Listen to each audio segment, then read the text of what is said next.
ఆత్మీయ జీవితం లేదా మన భక్తి జీవితం ఏ విధంగా చిన్న చిన్న విషయాల ద్వారా, మనలో నుండే వచ్చే చిన్న చిన్న విషయాల ద్వారాగా ఏ విధంగా మన జీవితం పాడైపోతుంది, మన ఆత్మీయ జీవితం ఏ విధంగా నాశనం అయిపోతుంది అనే దాని విషయం గురించి నేను మీతో మాట్లాడాలనుకుంటున్నాను.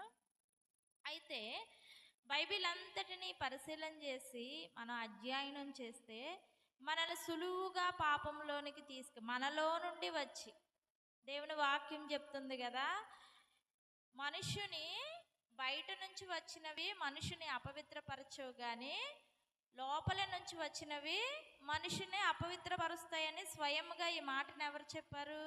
యేసయ్యే చెప్పారు.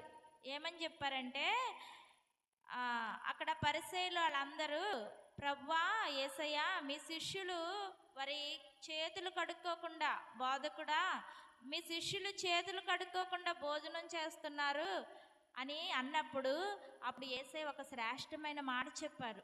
ఏమని చెప్పారంటే, మనుషుని అపవిత్రపరిచినది బయట నుంచి లోపలికి వెళ్ళినది అపవిత్రపరచదు కానీ లోపల నుంచి బయటకు వచ్చినది అపవిత్రపరుస్తుంది అనే ఒక శ్రేష్టమైన మాట చెప్పాడు. ఆ మాటను బట్టి మనం గమనించుకున్నట్లయితే లోపల నుంచి బయటకు వచ్చేయి ఏంటయ్యి, ఏ విధంగా మనిషిని అపవిత్రపరుస్తాయి, ఏ విధంగా భక్తి జీవితాన్ని నాశనం చేస్తాయి, ఏ విధంగా ఆత్మీయ జీవితాన్ని నాశనం చేస్తుందని కొన్ని విషయాలు నేను మీతో పంచుకోవాలనుకుంటున్నాను. నేను ఒక 10 విషయాలు మీతో చెప్పాలనుకుంటున్నాను. లోపల నుంచి వచ్చి మనల్ని అపవిత్రపరిచే ఏంటో 10 విషయాల గురించి మీతో మాట్లాడాలనుకుంటున్నాను. కానీ నా టైం ప్రకారం ఒక అరగంట టైంలో నేను ఎన్ని విషయాలు చెప్పగలిగితే అన్ని విషయాలు మాత్రమే మీతో మాట్లాడడానికి ఇష్టపడతాను. అయితే మొదటిదిగా మన ఆత్మీయ జీవితాన్ని, మన భక్తి జీవితాన్ని నాశనం చేసేది, మన లోపల నుంచి వచ్చి మనల్ని నాశనం చేసేది ఏంటంటే గర్వం. ఏంటండి? మొదటిగా మన భక్తి జీవితాన్ని నాశనం చేసేది గర్వం. ఈ గర్వం మన హృదయంలో నుంచే వస్తుంది. ఇది ఎవరికి కనిపించకపోవచ్చు, ఒక్కొక్కసారి గర్వం ఎవరికి కనిపించకపోవచ్చు, కానీ ఇది ఒక్కొక్కసారి ఎలా కనిపిస్తుందంటే, ఈ గర్వం ఎలా అనిపిస్తుందంటే మనకి ఆత్మాభిమానంలా అనిపిస్తుంది. ఒక్కొక్కసారి ఈ గర్వం మనకి ఎలా అనిపిస్తుందంటే ఆత్మాభిమానంలా కనిపిస్తుంది. ఇప్పుడు మనం ఏదైనా విషయంలో హెచ్చించుకుంటున్నాం అనుకోండి, ఎవరికి లోబడలేదనుకోండి, అప్పుడు మన మనసుకి ఏమనిపిస్తుంది? మనల్ని మనం ఆలోచించుకుంటూ ఉంటుంటే, మన హృదయంతో మనం తర్కించుకుంటుంటుంటే మన హృదయం ఏమంటుందంటే, నువ్వు ఆత్మాభిమానం, అది తగ్గించుకోలేదంటే అది నువ్వు ఆత్మాభిమానం, అది నీ గర్వం కాదే అనిపిస్తుంది. ఒక్కొక్కసారి మన మనస్తత్వానికి అనిపించదా? అనిపిస్తుంది. అది మనలో నుండే వస్తుంది గర్వం, కానీ అది మనకు ఒక్కొక్కసారి తప్పుగా అనిపించదు. ఒక్కొక్కసారి మనకు ఆత్మాభిమానంగా కనిపిస్తుంది గర్వం. కానీ ఈ గర్వం ఏం చేస్తుందో తెలుసా? మన భక్తి జీవితాన్ని, దేవుడు మనకిచ్చిన అభిషేకాన్ని, దేవుడు మనకిచ్చిన ఆత్మీయ జీవితాన్ని సర్వనాశనం చేసేస్తుంది. మనలో నుండే వస్తుంది, ఇతరులు కాదు. మన ఆత్మీయ జీవితాన్ని పాడు చేసేది మనలో నుండి వచ్చే ఈ గర్వమే మన ఆత్మీయ జీవితాన్ని నాశనం చేస్తుంది. అయితే ఈ గర్వం యొక్క స్వభావం ఎలా ఉంటుందంటే, మనం గమనించినట్లయితే ఈ గర్వం యొక్క స్వభావాన్ని, నాకు అన్నీ తెలుసు అన్నట్టుంటుంది. గర్వం ఎలా ఉంటుందంటే దాని స్వభావం ఎలా,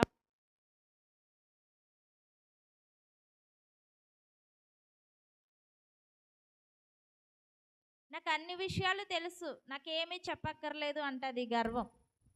మనం మన బిడ్డలతో, వరే ఈ టైం వరకు ఏంట్రా చదవరా అన్నామనుకోండి, వాడు ఏమంటాడు? ఎప్పుడు చదవాలో నాకు తెలుసులే అమ్మా, నాకు ఎప్పుడు చదువుకోవాలో తెలుసు, నువ్వేమీ నాకు చెప్పక్కర్లేదు అంటాడు.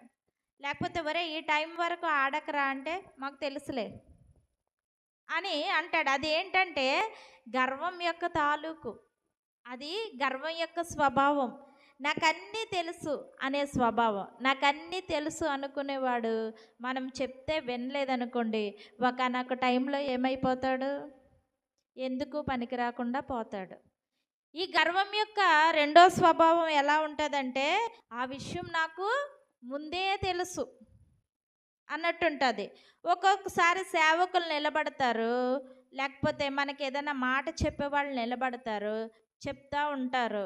ఒకసారి సేవకులు వాక్యం తీసి చదివిస్తున్నప్పుడు వాళ్ళు ఒక వాక్యం చదివారనుకోండి, మనకు తెలిసిన వాక్యం చదివారనుకోండి, ఓహో, ఈ థియరీ గురించి నాకు ముందే తెలుసు, ఈ వాక్యం గురించి నాకు ముందే తెలుసు.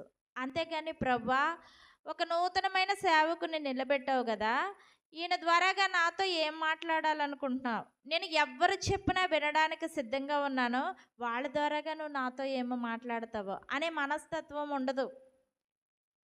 నాకు తెలుసు, నాకు ఈ విషయం గురించి ముందే తెలుసు. ఎవరన్నా మనకి ఏదైనా చిన్న సలహా చెప్తున్నారనుకో, నాకు ముందే తెలుసులే అమ్మా, నువ్వేం చెప్పక్కర్లేదు అనే మనస్తత్వం ఎవరిలో నుంచి వస్తుంది? మనలో నుంచే వస్తుంది. అంటే ఇది మన ఆత్మీయ జీవితాన్ని, అంటే మన భక్తి జీవితాన్ని నాశనం చేసే గర్వం యొక్క స్వభావం. తర్వాత మూడవదిగా మనం గమనించినట్లయితే, ఈ గర్వం యొక్క స్వభావం ఎలా ఉంటుందంటే, గర్వం ఏమంటదంటే, నాకేమీ చెప్పక్కర్లేదు. ఏమంటది? నాకు ఏమీ చెప్పక్కర్లేదు. ఇంట్లో ఒకవేళ భర్తకి చిరాగ్గా అనిపించి, ఇల్లంతా ఎలా ఉంచావేంటి అన్నామనుకో, మనం వెంటనే ఏమంటావు? నాకు చేసుకోవడం తెలుసు, నాకు నువ్వేం చెప్పక్కర్లేదు, నేను ఎప్పుడు చేసుకోవాలో నాకు తెలుసు. పిల్లల్ని ఎరా ఈ టైం వరకా లెగు, పైకి లెగన్నామనుకోండి, నాకు ఎప్పుడు ఏం చేయాలో తెలుసు, నువ్వు నాకేమీ చెప్పక్కర్లేదు, ఇది తినొద్దు, ఇక్కడికి వెళ్ళొద్దు, నాకు అన్నీ తెలుసు, నువ్వు నాకేమీ చెప్పక్కర్లేదు. గర్వం యొక్క మూడో స్వభావం ఎలా ఉంటుందో తెలుసా? నాకేమీ నువ్వు చెప్పక్కర్లేదు. గర్వం యొక్క మొదటి స్వభావం నాకు అన్నీ తెలుసు అంటది. గర్వం యొక్క రెండవ స్వభావం ఈ విషయం నాకు ముందే తెలుసు అంటది. గర్వం యొక్క మూడో స్వభావం ఎలా ఉంటుంది అంటే తెలుసా? నాకు ఏమీ చెప్పక్కర్లేదు అంటది. అయితే చివరిగా గర్వం యొక్క నాలుగో స్వభావం ఏమంటుందో తెలుసా? ఈ సందేశం నాకు కాదు, వాళ్లకు అంటది. ఏమంటది గర్వం? ఈ విషయం నాకు కాదు, ఈ విషయం నన్ను గురించి మాట్లాడింది కాదు, ఇది పక్కోళ్ళకి. సాధారణంగా వాక్యం చెప్తుంటుంటే ఒక్కొక్క మాట సంధించినప్పుడు ఏమనుకుంటామంటే, వాళ్ళ గురించే చెప్తున్నారు. గర్వం ఏం చేస్తుంది అంటే, ఉండగా ఉండగా పరిచర్య బాధ్యతను విస్మరిస్తుంది. అంటే గర్విష్ఠుడు పరిచర్య చేయడానికి ఇష్టపడడు. ఈ పని నేను చేయడం ఏంటి, నేను 50,000 జీతమే, నాది గవర్నమెంట్ జాబే, ఈ చిన్న పని, ఈ తుడిచే పని నేను చెయ్యాలా, ఈ ఈ ప్లేట్లు కడిగే పని నేను చెయ్యాలా, వీళ్ళందరూ తిని పాడేసిన ఇస్త్రాకులు నేను ఎత్తాలా, వీళ్ళందరూ తాగి పాడేసిన గ్లాసులు నేను తీయాలా అనుకుంటుంది గర్వం. గర్వం ఉంటే ఈ పరిచర్య నేనేంటి, నాదేంటి, నాదంతా హై క్యాస్ట్, నేను ఇంత పెద్ద క్యాస్ట్లో ఉండి నాకంటే తక్కువ వాళ్ళు తిన్న తక్కువ క్యాస్ట్ వాళ్ళు తిన్న కంచాలు నేను తీయాలా? సంఘాలలో, ఈనాటి సంఘాలలో ఇలాంటి మైండ్ ఉంది. లేకపోతే నాది పెద్ద గొప్ప కులం, చిన్న కులాలు వండినది వీళ్ళ ఇంటి దగ్గర నేను తినాలా, ఈ గుడుసులో వండింది నేను తినాలా అనే మనస్తత్వం. అంటే ఈ గర్వం మన మనసులో ఉంటే, ఈ గర్వం మనసులో తీసివేయకపోతే మనం పరిచర్యను విస్మరిస్తాం. అంటే పరిచర్య చేయడానికి ఇష్టపడం. దేవుని వాక్యం చెప్తుంది, ఏమని చెప్తుందంటే, తను తాను తగ్గించుకునేవాడు హెచ్చించబడును, తను తాను హెచ్చించుకునేవాడు తగ్గించబడును అని చెప్తుంది. యేసయ్య పరిచర్యకు మాదిరిగా ఉన్నాడు. ఆయన ఇక్కడ ఈ భూలోకంలో ఆయన ఒక మాట అన్నారు, మనుష్య కుమారుడు పరిచర్య చేయడానికి వచ్చాడు కానీ పరిచర్య చేయించుకొనటానికి రాలేదు అన్నాడు. అంటే దేవుని సేవ చేయాలనుకున్నా, దేవుని మందిరంలో ఉన్నతమైన స్థితిలో ఉండాలి అని నువ్వు అనుకున్నా, నువ్వు మొట్టమొదట చేయవలసింది ఏంటో తెలుసా? పరిచర్య.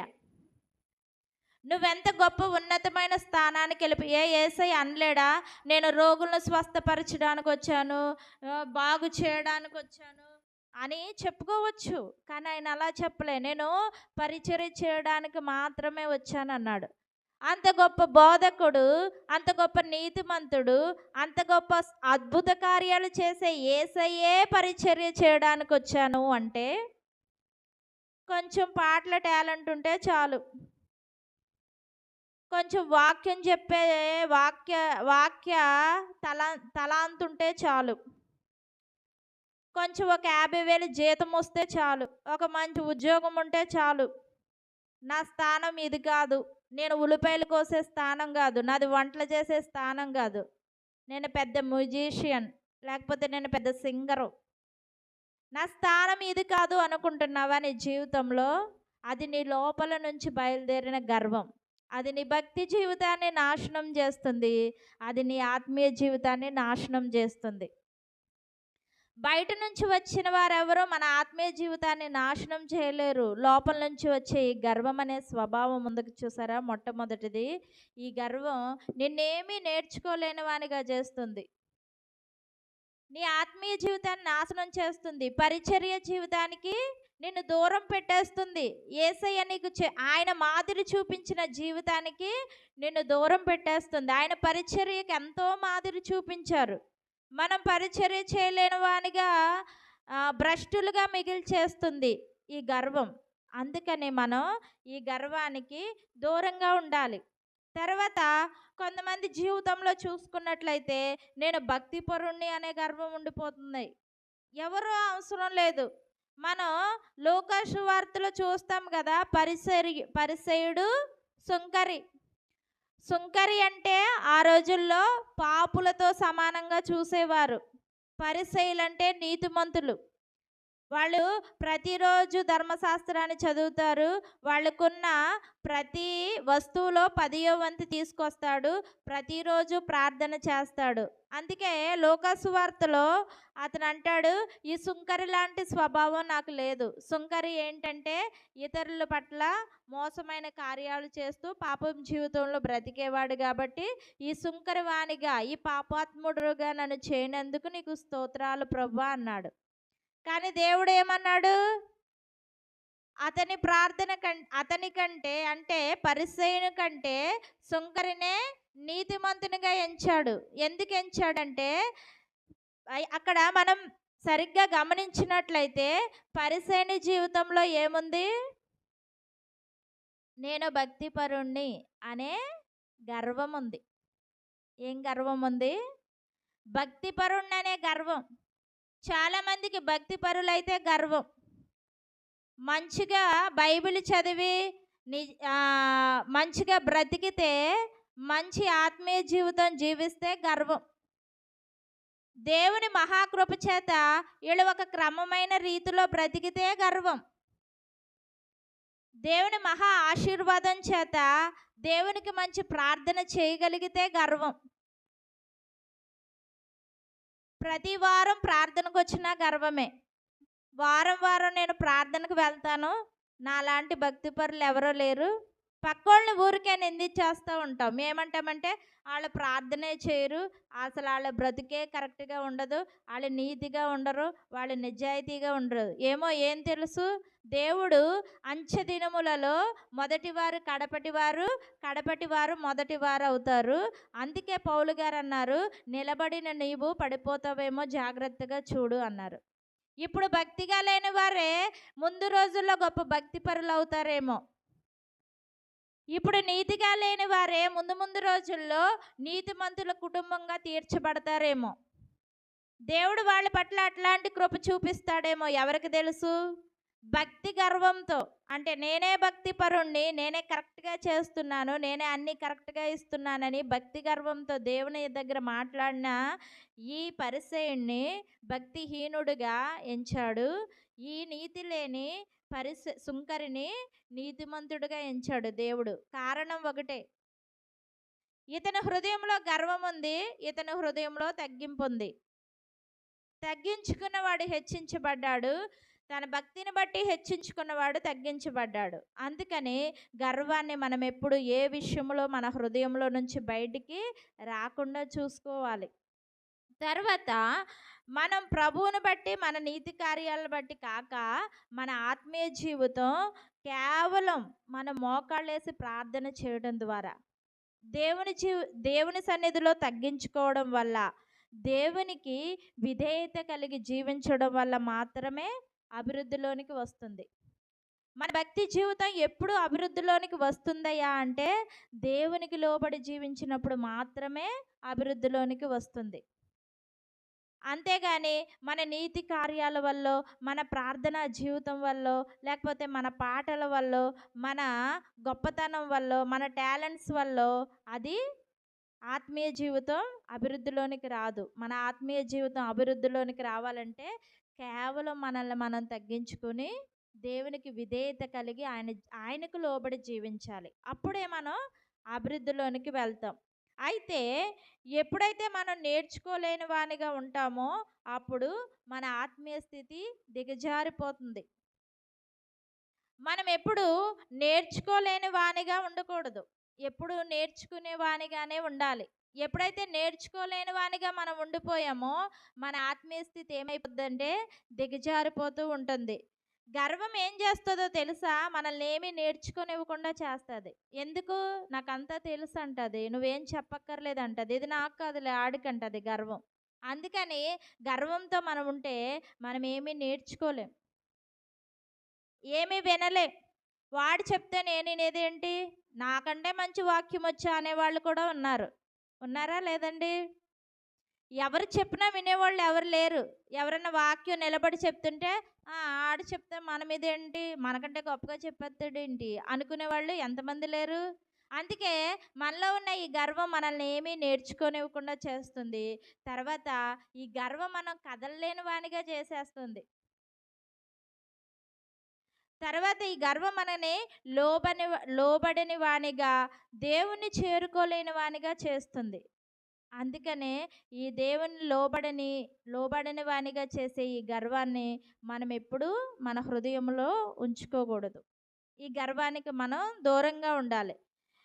తర్వాత మనకు నేను చెప్పాను కదండి మొదట్లో, మనకు సెల్ఫ్ రెస్పెక్ట్ అంటే ఆత్మాభిమానంగా కనిపించే ఈ గర్వం నెమ్మదిగా మనల్ని ఆత్మీయ క్షీణతలోనికి తీసుకువెళ్ళిపోతుంది. మనం ఎప్పుడు నేర్చుకునే వారముగా ఉంటే, తగ్గించుకున్న వారముగా ఉంటే, లోబడే తత్వం కలిగిన వారంగా ఉంటే మన ఆత్మీయ జీవితం వృద్ధిలోనికి వస్తుంది. మన ఆత్మీయ జీవితం వృద్ధిలోనికి రావాలంటే మనలో నుండి వచ్చే ఈ గర్వాన్ని మనం అణిచేయాలి. మనలో నుంచి వచ్చే ఈ గర్వాన్ని మనం ప్రార్థన చేసి దాన్ని లొంగగొట్టుకోవాలి. ప్రభువా, ఈ గర్వాన్ని నాకు దూరం చేసే, నేను ఈ చిన్న విషయంలో గర్వపడుతున్నానే, ఈ చిన్న విషయంలో నేను గర్వపడకుండా నేను తగ్గించుకుని బ్రతికేలాగా నువ్వు నన్ను చేయి ప్రభువా అని ఎప్పటికప్పుడు మనం దేవుని సన్నిధిలో ప్రార్థించుకుంటూ ఉండాలి. తర్వాత రెండవదిగా మనం చూస్తే, మన హృదయంలో నుంచి బయటకు వచ్చి మన ఆత్మీయ జీవితాన్ని నాశనం చేసే రెండవది ఏంటంటే మనస్తాపం. మనస్తాపం అంటే ఏంటో తెలుసండి? మనస్తాపానికి గురయ్యాడు రా అంటారు.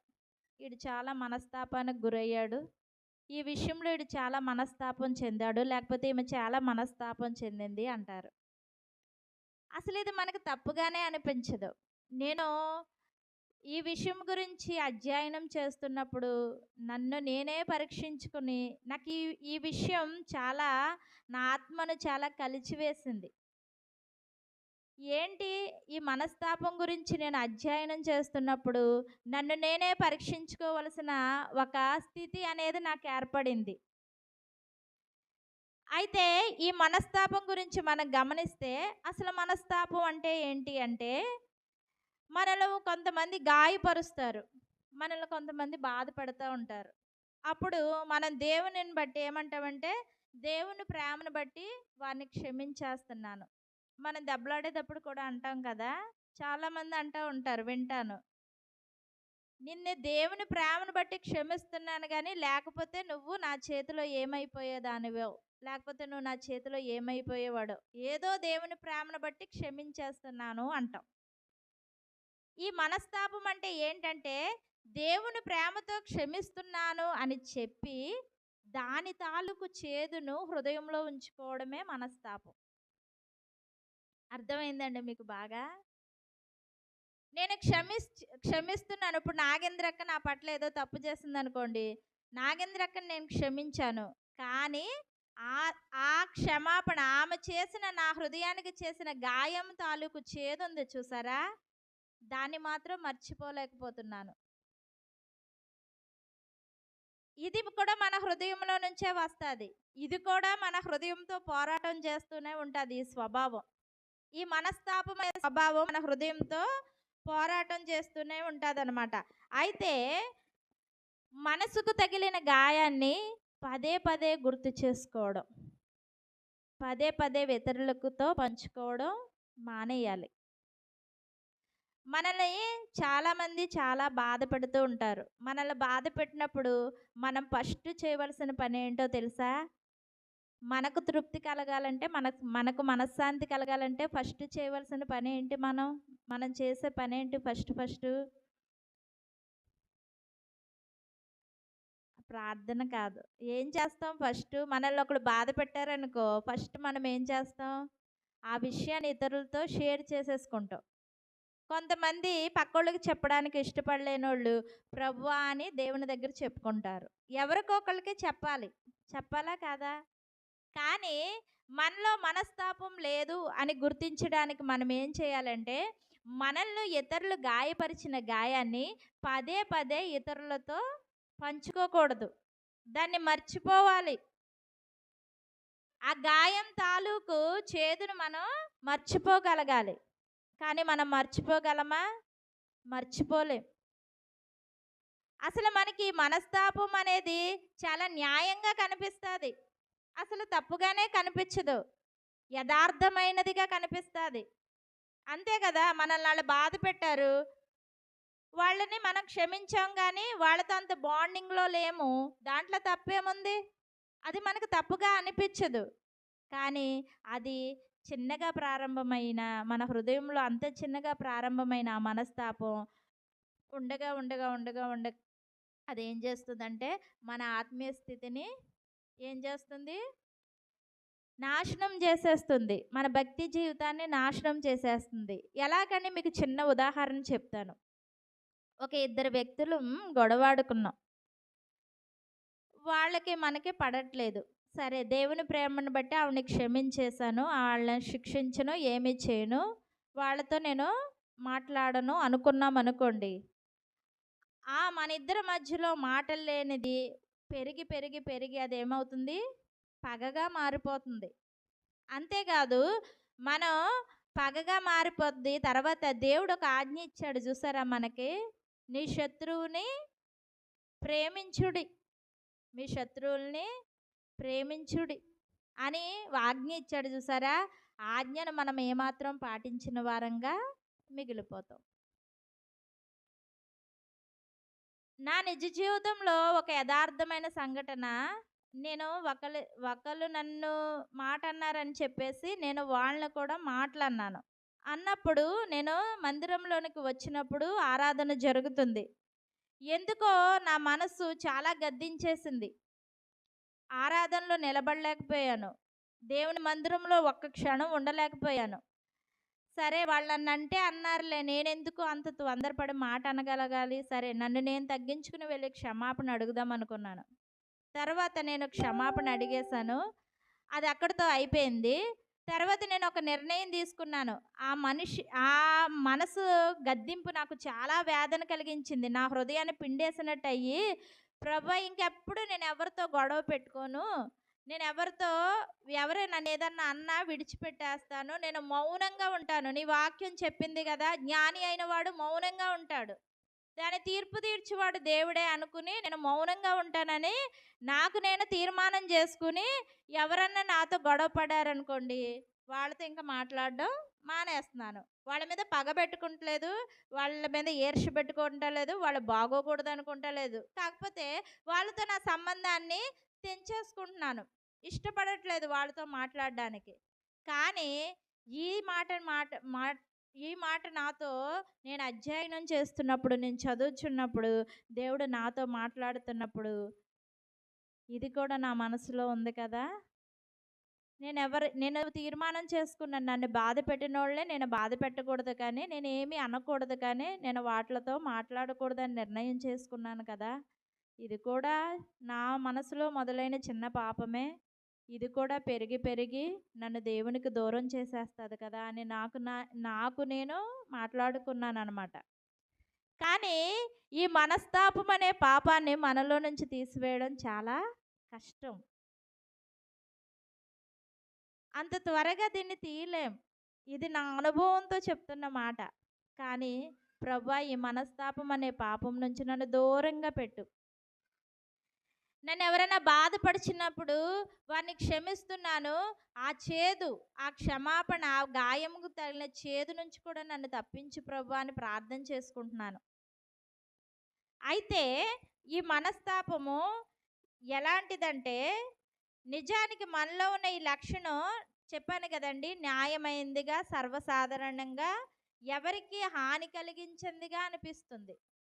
నేను ఎవరికి హాని చేయట్లేదు కదా, ఇది సాధారణమైందే కదా, నేను ఎవరిని బాధ పెట్టట్లేదు కదా, వాళ్ళు నన్ను బాధ పెట్టారు కాబట్టి నేను వాళ్ళతో మాట్లాడట్లేదు అని అనిపిస్తుంది. కానీ ఇది మన ఆత్మీయ జీవితానికి పరిపక్వత లేకుండా చేస్తుంది ఈ మనస్తాపం అనేది. మన ఆత్మీయ జీవితం వృద్ధిలోనికి రాకుండా చేస్తుంది ఈ మనస్తాపం అనేది. తర్వాత మనస్తాపం అనే ఈ గుణం మనలో ఎలా పనిచేస్తుందో తెలుసా? అసలు ఎందుకు మన ఆత్మీయ జీవితాన్ని పరిపక్వతలోనికి తేదంటే, మనలో ఈ మనస్తాపం అనే గుణం ఎలా పనిచేస్తుందంటే, నేను క్షమించేశాను కానీ మర్చిపోను. ఈ మనస్తాపం ఏమంటది? నేను క్షమించాను కానీ దీన్ని నేను మర్చిపోను. మనం క్షమించేసాం వారిని కానీ మర్చిపోం. ఎవరన్నా వచ్చి, అమ్మా పలానోళ్ళతో నీకు మాటలు లేవా? ఏ మాటలుంటాయి? ఆవిడ నన్ను ఏమంది అనుకుంటున్నావు? నన్ను ఎలా హింసించి, నన్ను ఎలా బాధ పెట్టింది అనుకుంటున్నావు? అసలు ఆవిడ నా పట్ల ఎలా ప్రవర్తించింది అనుకుంటున్నావు అని మనలో ఉన్న కోపాన్ని, ఆవేశాన్ని మొత్తాన్ని చూపించుతాం.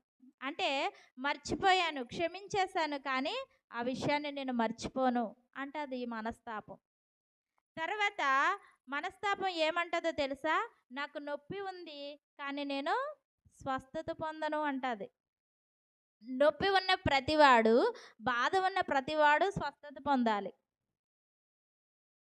మనసుకు తగిలిన గాయమైన, చేతికి తగిలిన గాయమైన దేవుని సన్నిధిలో స్వస్థత పడాలి.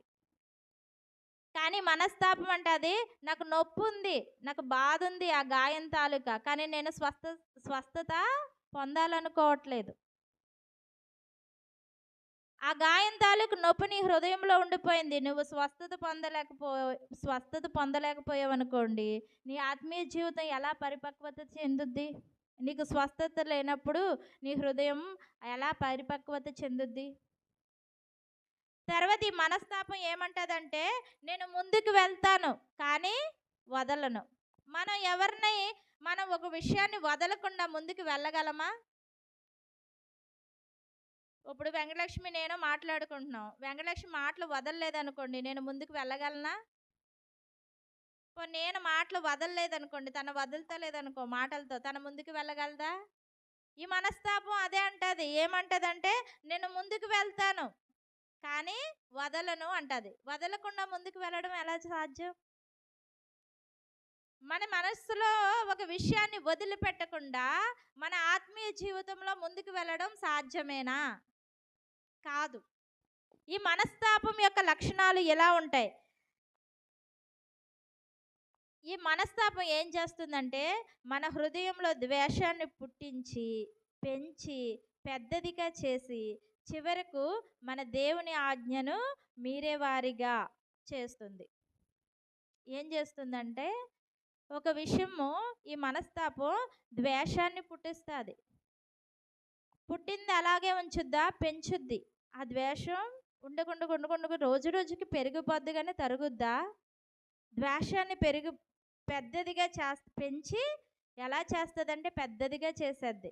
చిన్న ద్వేషం కాస్త ఏమైపోద్దంటే పెద్దగా మారిపోతూ ఉంటుంది. తర్వాత దేవుని ఆజ్ఞను మీరేదానిగా నేను చెప్పానుగా ఫస్ట్లో, నీ శత్రువుల్ని క్షమించు, నిన్ను వలె నీ పొరుగువారిని ప్రేమించు అనే ఆజ్ఞను మీరే వారిగా చేస్తుంది. తర్వాత ద్వేషులుగా మిగిల్చేస్తుంది. మనం ఒక గాయాన్ని పదే పదే తలుచుకుంటున్నాం అనుకోండి, ఆ వ్యక్తిని మనం పదే పదే ద్వేషిస్తూ ఉండిపోయాం అంటే మనల్ని ద్వేషులుగా మిగిల్చేస్తుంది. తర్వాత క్షమించలేని వారిగా మిగిల్చేస్తుంది. తర్వాత వారవలేని వారిగా మిగిల్చేస్తుంది. ఇన్ని లక్షణాలున్న మనం ఎలా మిగిలిపోతాం? పాపులుగా మిగిలిపోతాం. ఈ మనస్తాపం న్యాయమైనదిగా కనబడిన, యథార్థమైనదిగా కనబడిన, సర్వసాధారణంగా కనిపించిన ఇది మాత్రం మనలో ఉంటే ముందుకు ముందుకు మన ఆత్మీయ జీవితాన్ని నాశనం చేసేస్తుంది. అందుకనే వీలైనంత వరకు మనందరం, నన్ను కూడా కలుపుకున్నాను, మనందరం ఈ మనస్తాపం నుంచి దూరం అవడానికి ప్రయత్నం చేయిద్దాం.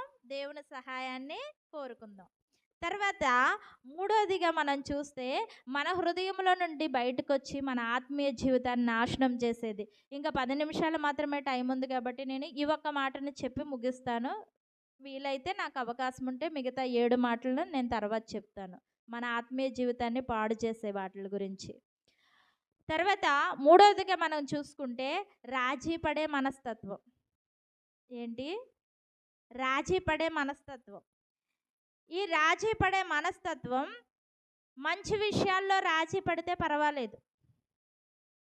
కొన్నిసార్లు పక్కోళ్ళు మన బూతులు తిట్టారనుకోండి, తిట్టాడులే వాడి పాపాన్ని వాడు పోయాళ్ళని రాజీ పడితే పర్వాలేదు.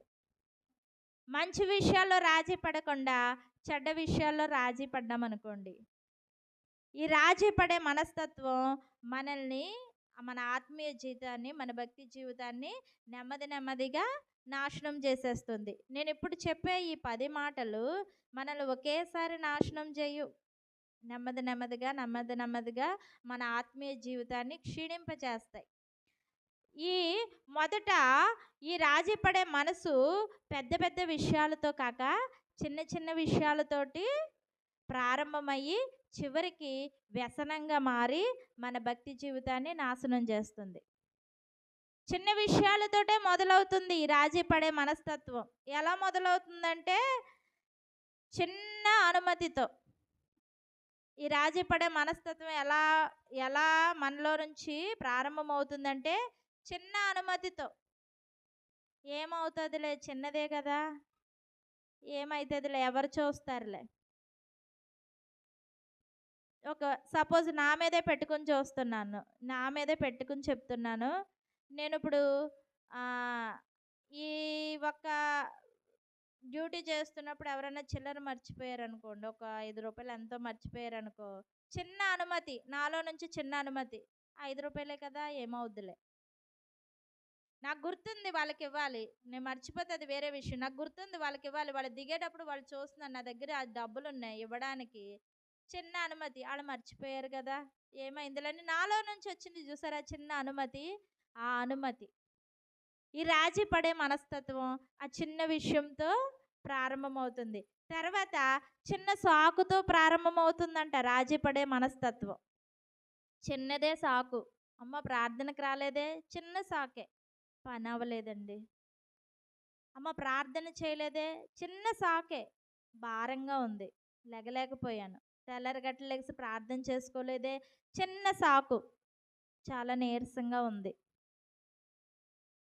అలా చిన్న సాకుతో ప్రారంభమవుతుంది ఈ రాజీ పడే మనస్తత్వం. పెద్ద పెద్ద విషయాలతో ప్రారంభం అవ్వదు ఇది రాజీ పడే మనస్తత్వం. ఈ రాజీ పడే మనస్తత్వం అనే పాపం మనలో నుంచి వస్తూ, తర్వాత చిన్న ఇంద్రియాశక్తితో. చిన్న ఇంద్రియాశక్తి అంటే కంటితో చూసింది చిన్నదే, పెద్దది కాదు, పెద్ద పాపమేం కాదు. చిన్న ఇంద్రియ ఆసక్తి అంటే మనం చూసాం, మనకు అన్ని ఇష్టపడింది చిన్నదే అనుకుంటాం, అంటే ఈ రాజీ పడే మనస్తత్వం చిన్నగానే ప్రారంభమవుతుంది. తర్వాత ఎలా ప్రారంభమవుతుందంటే చిన్న అబద్ధంతో ప్రారంభమవుతుంది. చిన్న అబద్ధమే కదా! చిన్నదే కదా! అవసరానికి ఒక అబద్ధం. లోకంలో సామెత. అవసరానికో అబద్ధం. ఈ చిన్న అబద్ధంతోటే ప్రారంభమవుతుంది రాజీ పడే మనస్తత్వం అనే పాపం. తర్వాత చిన్న వినోదంతో, చిన్న వినోదం ఒక గంట సేపే కదా, చిన్న రీలే కదా, చిన్నదే కదా అనేసి చిన్న దానితో ప్రారంభమయ్యి ఈ రాజీ పడే మనస్తత్వం మనలో మొదలై మన ఆత్మీయ జీవితాన్ని రోజు రోజుకి క్షీణింపచేస్తుంది. చిన్నగా ప్రారంభమైన వినోదం, చిన్నగా ప్రారంభమైన ఇంద్రియ శక్తి, చిన్నగా ప్రారంభమైన అనుమతి, చిన్న అనుమతి, మనలో చిన్నగా ప్రారంభమైన అనుమతి, చిన్నగా ప్రారంభమైనవే పెరిగి పెరిగి పెరిగి పెద్దయి మన మనసును ఏం చేస్తుందంటే ప్రతి విషయంలో రాజీ పడేలాగా చేసేస్తుంది. పోయిన వారం వెళ్ళలేదు కదా, సర్లే ఈ వారం కూడా మానేద్దాంలే. నిన్న చేయలేదు కదా, ఇవాళ చేయకపోవడం వల్ల నష్టం ఏంటి? ఇలా చిన్న చిన్న దాంతో ప్రారంభమయ్యి మన ఆత్మీయ జీవితాన్ని ఈ రాజీ పడే మనస్తత్వం, మనలో నుంచి వచ్చే ఈ రాజీ పడే మనస్తత్వం ఏం చేస్తుందంటే మన ఆత్మీయ జీవితాన్ని, మన భక్తి జీవితాన్ని మనకు తెలియకుండానే నశించేస్తుంది. వెళ్తున్నాను కదా, టైంకి వెళ్ళకపోతే చిన్న అనుమతి, చిన్న రాజీ పడే తత్వం. అందుకనే చిన్న చిన్న విషయాల్లో మనం చాలా జాగ్రత్తగా ఉండాలి. తర్వాత దేవుడు మనతో ఏం చెప్తాడంటే, నువ్వు చిన్న విషయాల్లో రాజీ పడకు, నీది ప్రతీదీ నాకు కావాలని చెప్తాడు దేవుడు. నీ సమయం నాకు కావాలి, నీ భక్తి జీవితం నాకు కావాలి, నీ సమస్తము నాకు కావాలని చెప్తాడు. అందుకే పేతురుగా క్షమించండి, పౌలు గారు అంటారు కదా, నేను పానార్పణముగా పోయబడుదును. నా చేతులే కాదు, నా కాళ్ళు కాదు, నా కంటి చూపు కాదు, నేను వినేయి కాదు, నేను మాట్లాడేవి కాదు, ప్రతీదీ నా దేవునికి ఇష్టముగానే ఉంటుంది.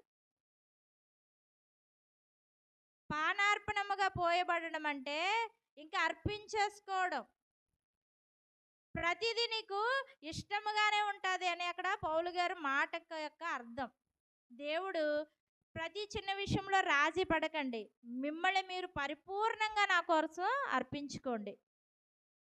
మీ ప్రతి చిన్న విషయంలో రాజీ పడిపోయి నన్ను దూరం పెడితే నేను ఇంకా మీకు దూరం అయిపోతాను అంటాడు దేవుడు. అందుకనే చిన్న చిన్న రాజీ పడే విషయాలు, చిన్నదే కదా, చిన్న సీరియల్లే కదా, చిన్న సీరియల్లే ఒక వారం చూస్తాను, రెండో వారం చూడకపోతే ఒక రోజు రోజు రోజు వస్తుంది కదా, ఒక రోజు చూస్తాను, రెండో రోజు చూడకపోతే ఏమవుతుందో అన్న టెన్షను చిన్నగానే ప్రారంభమవుతుంది.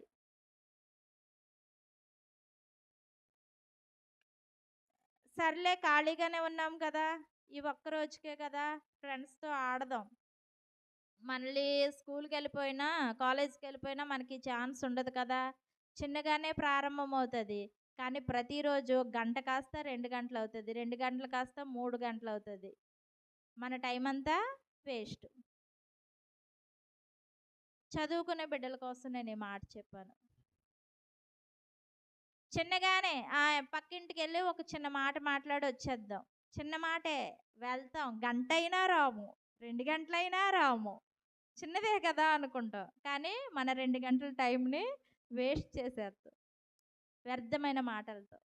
అందుకని చిన్న చిన్న విషయాల్లో రాజీ పడకూడదు. అలా రాజీ పడితే మన ఆత్మీయ జీవితం, మన భక్తి జీవితం క్షీణించిపోతుంది, క్షీణతలోనికి వెళ్ళిపోతుంది. నేను 3 విషయాలు చెప్పాను కదండి. గర్వం మనలో నుంచి వచ్చి మన ఆత్మీయ జీవితాన్ని నాశనం చేస్తుంది. మనస్తాపం అనే పాపం కూడా మనలో నుంచి వచ్చే మన ఆత్మీయ జీవితాన్ని నాశనం చేస్తుంది. తర్వాత ఇంకోటి మూడోది రాజీ పడే మనస్తత్వం. చిన్న చిన్న విషయాల్లో రాజీ పడే మనస్తత్వం కూడా మనలో నుంచి వచ్చే మన ఆత్మీయ జీవితాన్ని నాశనం చేస్తుంది. దేవుని కృప ఉంటే మిగతా 7 విషయాల గురించి నేను తర్వాత మాట్లాడతాను. నేను ఈ 7 విషయాల గురించి మామూలుగా చెప్పేయాలనుకుంటున్నాను, వివరించిన కానీ తర్వాత టైం ఉంటే ఎప్పుడైనా అవకాశం ఉంటే వివరిస్తాను. 4వది ఏంటంటే ఇతరులచే మెప్పు పొందాలనే మనసు. ఈ మనసు ఎప్పుడైతే మనకుందో మన ఆత్మీయ జీవితం నశించిపోద్ది. అది ఎలాగో నేను తర్వాత చెప్తాను. తర్వాత భయం. మనలో ఉన్న భయం అంటే భయం అంటే మనం జడవడం కాదు. భయం అంటే అర్థం ఏంటో తెలుసా? స్వీయ అనుమానం. ఇది చేయగలనా? ఇది నేను చేయగలనా? ఇది నేను మాట్లాడగలనా? నేను పాడగలనా? నేను ఇది చేయగలనా? దేవుని సన్నిధిలో నేను ఇలా ఉండగలనా? అనే ఒక భయం ఉంటది చూసారా? ఆ భయం కూడా మనలో నుండి మొదలై మన ఆత్మీయ జీవితాన్ని నశింపజేసేస్తది. తర్వాత నేనే కనబడాలనే తత్వం. తర్వాత చూస్తే శరీరాశ ఆశలు. తర్వాత అసూయ. తర్వాత అవిధేయత. ఈ అవిధేయత ఎలా ఉంటది అంటే ప్రతిదానికి సాకులు చూపిస్తది ఈ అవిధేయత. ఈ అవిధేయత. నేను 3 విషయాల గురించి చెప్పాను గదా! మిగిలిన విషయాలు దేవుడు అవకాశం ఇస్తే మరొకసారి చదువుకుని వివరించుకుందాం. ఈ 3 విషయాల గురించి ప్రార్థన చేసి మనం సమయం అయింది కాబట్టి ఈ సమయాన్ని ముగించుకుందాం. మహాపరిశుద్ధుడా, కృపగలిగిన దేవా, మీకు స్తోత్రాలు, వందనాలు. మీ వాక్యం సెలవిచ్చింది అయ్యా, బయట నుంచి వచ్చినవి మనిషిని అపవిత్రపరచవు కానీ మనిషిని హృదయంలో నుంచి వచ్చినవి మనిషిని అపవిత్రపరుస్తాయి అన్నారు. అయ్యా, మీ బైబిల్ ఆధారంగా కొన్ని అధ్యయనం చేయగా ప్రభువా, ఇదిగో మనుషుల హృదయంలో నుంచి వచ్చిన గర్వము, మనస్తాపం అనే పాపము, అయ్యా ఇదిగో ప్రభువా, అలాగే తండ్రి రాజీ పడే మనస్తత్వము గురించి మేము మాట్లాడుకోవడానికి కృపనిచ్చారు ప్రభా. మీ కృప అయితే ఈ చిన్న చిన్న విషయాల్లో మేము లొంగిపోయి మా హృదయాన్ని కఠినపరుచుకోకుండా ప్రభా, మా ఆత్మీయ స్థితిలో దిగజారిపోకుండా ప్రభా, మేము చిన్నగా ఉన్నప్పుడే వాటి నుంచి దూరముగా ఉండి గొప్ప మహిమ పొందుకోవడానికి కృప చూపించి సహాయం చేయమని, నీ ఆత్మీయ స్థితిలో మమ్మల్ని అభివృద్ధికరంగా ఉంచమని, ఈ చిన్న మాటలను నీ బిడ్డల జీవితాల్లో ఫలింప చేయమని యేసు పరిశుద్ధ నామంలో అడిగి వేడుకుంటున్నాం తండ్రి. ఆమేన్.